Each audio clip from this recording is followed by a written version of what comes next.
Hello, Tanya. Welcome to the Protect Accent interview. I'd like to thank you for your time and for agreeing to come on this interview. What makes your interview very special, I think, is your intersectionality. You're white, you're a woman, you're African, and then you have accent. You speak with an accent, as people will say. And I think that those particular elements are the things that make your interview special, because today you're going to, I believe, you'll be able to walk us through your intersectionality and your experience of accentism.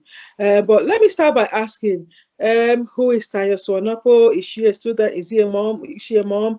Who is Tanya, and what have you come to do in the UK? Sorry for that question, but people say, what have you come to do in the UK? Right. That's fine. So yes, my name's Tanya Swanepoel, and we moved to the UK 6 years ago with our 3 children and my husband. And I've been a student for quite some time now. I've just completed forensic psychology as my second degree. So kind of branching out into the role of forensic psychologist here in the UK.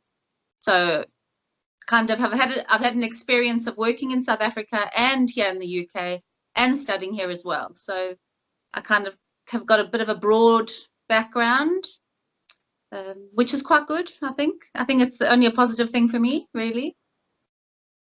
Absolutely. Fantastic. As you know, the Protect Accent project is all about highlighting the injustice that people suffer due to the fact, just solely based on the fact that they speak with an accent that is perceived to be the non-native accent. Because, like we know, everybody has an accent, but Yes. your accent becomes more pronounced if you are in a region where it is not widely, spoken. So, which is why this whole project has been kickstarted to highlight the issues around accent focus bias. Can you walk us through your experience of accentism in the UK? Yes, I think many people have got obviously stereotypes. They are very judgmental in many situations, even if they are not really intending to be. My personal experience is that when I'm at university on like the campuses, there's no problem whatsoever with me talking differently or sounding different, because a lot of the students are international students. So they all kind of, well, most of them have got some different accent anyway. So it's largely accepted, I think, within tertiary education. But when you kind of go into other services within the UK or other areas, then you do feel, well, I certainly feel like I stand out and I'm different. And it's not always welcoming. It's not always a welcome difference. Sometimes, or to me, perceived as a negative thing. Can I give you some examples? Is that okay? So, for example, I have had experiences where I've felt discriminated against just because of my accent, or because I'm from South Africa, or from another country for that matter. Actually going to see my GP. We had one particular GP who was quite an elderly gentleman, and as brilliant as he was, I always did feel like the accent for him was a bit of an issue. And it made me feel like I was part of the problem. I was the drain on the system, if you want to say it like that. Whereas if I sounded like a native UK, accent, he might not have been negative towards me. So I did feel as if coming in, I'm a foreigner. This particular GP was under a lot of pressure, and I felt like I'm the problem. I'm part of the problem. I'm draining where I shouldn't be, or I shouldn't be having the services that I am entitled to, actually, just as every other citizen is. So I do feel like I've had problems with that one GP. So now when I ring up, I make sure I don't ever go or my family don't see him. We go and see a different person. Whether or not he intentionally does it is a different story. I've never really brought him up on it. I've never actually had a conversation about it. I just now avoid going to see that certain person. I just avoid the situation. Yeah, which is part of the reason why this whole project actually is being while we're turning on the heat on accentism, a lot of people feel that it's too petty for them to complain about accentism. Yeah. That is one of that's one of the major issues around accentism. And then they don't want to disturb the dynamics, if you like. They don't want to upset the apple cart just based on accentism. They feel like you're making a mountain out of a molehill, really, when you Yeah. talk about accentism. And I'm glad that you've highlighted that today.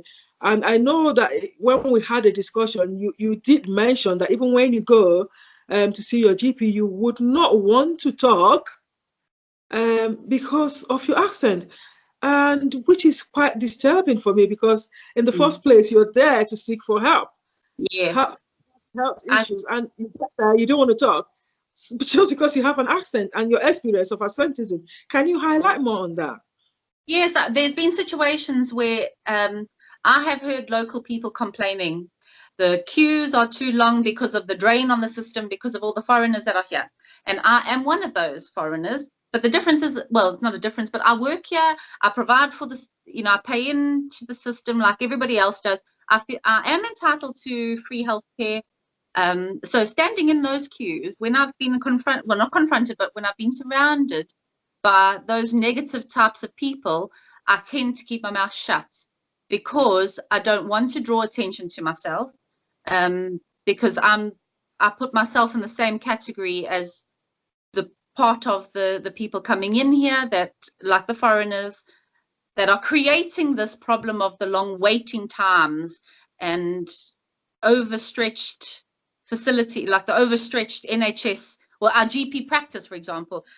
The older people are having to wait longer to see their GP because of perceived foreigners just like me taking a strain. So I tend to not want to speak or draw attention to the fact that I am foreign, different. So it's uncomfortable in those situations. So you tend to not, want to draw attention to yourself. I just want to be quiet. Actually, I would rather disappear if I could, which isn't really right. Well, It's not fair. It's not correct. no, it's not right. No one should be treated differently because of their accent. Um, That's Accentism is something that I think every one of us would experience if we were to move to seek for job in other region. So you'd find out that you speak differently from people in other region. So for you to be discriminated based upon your accent, I think is unacceptable by any standards. But you are a psychologist, Tanya. Can you please talk to us about how this particular discrimination, accentism, has impacted on you and your family psychologically? Does it have any impact, or is it just something that you forget as soon as you leave the scenario? Can you elaborate on that, please? Yes, it definitely does have an impact. Another example is my daughter, who she was 7 at the time of moving here. She decided to adopt the UK accent. We live up north, so the northern accent. She decided she will very quickly try and get over the South African accent and try and speak with a UK accent, just so that she didn't stand out of the crowd. Now, for her, that did have a massive psychological impact in that she felt she needed to fit in and she wasn't fitting in. So she perceived herself as part of the out group and not the in group. So it actually did affect her quite severely. But us as parents, and a psychologist, you need to teach the children that they need to be secure in who they are, that it's okay to be different, that the differences between us are just as important as the commonalities, the things that are the same. So being different it shouldn't be a problem. We should all embrace the difference and accept that we can't all be the same. So I think it's a key message that we need to provide the younger generation, as well as ourselves and the older generation just as much, that through education, through maybe campaigning, we can actually show that difference is okay, and that the differences between us are just as good as the things that are the same about us. And also that it strengthens our economy, having different skills coming in, different point of views, people with different backgrounds. So I think it does. There's a lot to be done in terms of educating the next generation that it's okay to be different.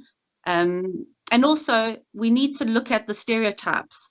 People all have unfortunate unconscious bias. It's just how natural, it's how we are. It's how we were brought up. But to overcome those, there is ways that we can overcome it. We can learn, firstly, to address the issues just as they arise. So take somebody aside, have a one-to-one conversation, which I didn't do with my GP, unfortunately. So I put my hand up and said, I did not do that, but I should have done it. I should have taken him aside one-to-one and had a conversation about me feeling that he's, you know, discriminating against me, rather than allow it to fester, me to take it on board, to feel horrible.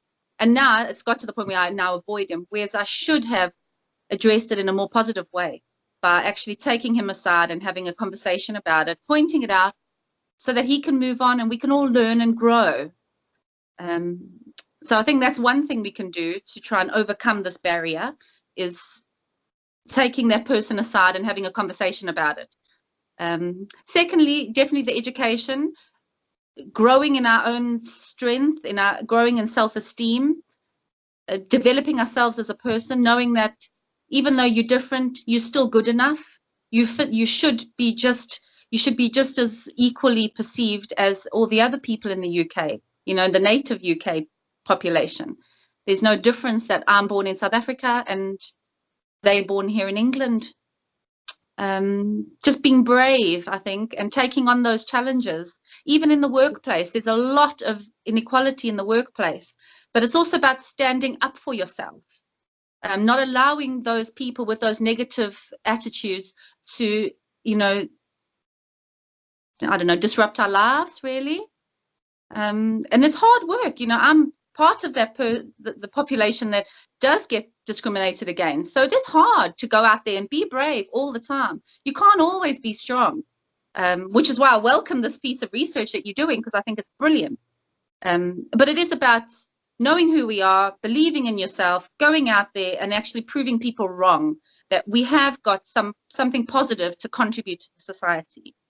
Even if we are different, even if we sound different, we need to rise above that and say, my difference is not going to be a hindrance on my career, my family's career, or future. Yep, those are just things I think is a good idea. Yeah, well, thank you for that. You've actually elaborated on that, and I thank you for throwing more light into us being resilient, you know, people being resilient in the face of discrimination, whether it be accent, gender, whatever. I think the solution, like you said, is knowing who you are first and then developing that resilience. But it still doesn't make it right for people discriminated on based on anything at all. I mean, least of all, your accent, which is your ID, really. There's nothing you can do about it. I know some people develop what we call accent syndrome. You know, like when there's a trauma to the brain and then you suddenly start speaking with an accent. That is a clinical issue, and we'll definitely come to that. But we are talking of a situation where others actually use your accent to construe a difference, and discriminate you based on that. I mean, what you start doing, and this has led to people doing elocution. You know, people take elocution lessons just to fit in, which is not, which to me, quite good if that's what you want to do. But no one should be pressured into going for elocution lessons just to fit in, because your accent is your ID. If you're doing elocution, it just means you are stripping off your accent to take on another accent, really, because that's just what it is. It's just stripping off your accent to take on the common accent that is acceptable in the region where you are, and so as to fit in. So what's the point in doing that? Long as you can speak with clarity of speech, because that is important. The onus is on the speaker to make sure they speak with clarity and that they are being understood. I don't see any other problem with accent if you can speak clearly. And thank you for that. So you've mentioned a bit on what the victims of accentism, if you like, can do to sort of prepare them. The obstacle within their own lives.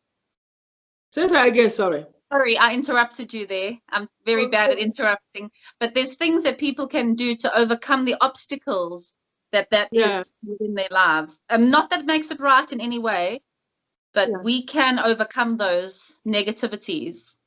Yeah. So you've mentioned, you've touched on what people can do to overcome accent-based discrimination. What do you think organizations can do to level the field really for accented speakers? What can they do to include everyone in terms of linguistics diversity? I think well, policy and procedures I think needs to have some kind of clause in there that addresses this issue, that this is under the umbrella of no tolerance. There needs to be some boundaries, and I think that organizations, especially the senior levels, it needs to kind of filter through the ranks from the top down, that this is part of the anti-bullying campaign. If they've got an anti-bullying policy, that this should surely fall under that. I know a lot of people that have been made fun of because they sound different, and that's not fair, and that's not funny actually, and that is part of bullying. It shouldn't be tolerated, and I think companies should go a long way to address that, to stop it from happening, and maybe even, as far as if necessary, to employ disciplinary action against that person if it's a constant problem.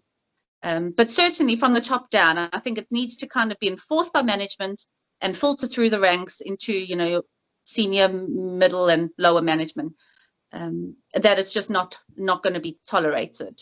The differences people's differences should not be highlighted to them. They shouldn't be picked on for it. They shouldn't be feeling discriminated in any way, just because they sound different than the rest of perhaps the workforce. So I certainly think policy and procedures needs to address this as well. And as well, the employee, so myself, would feel then protected by the institution or the company, knowing that they've got some measures in place, that my difference is not going to become a problem and it won't affect my job, being the accent. Right. Thank you for that, Tanya.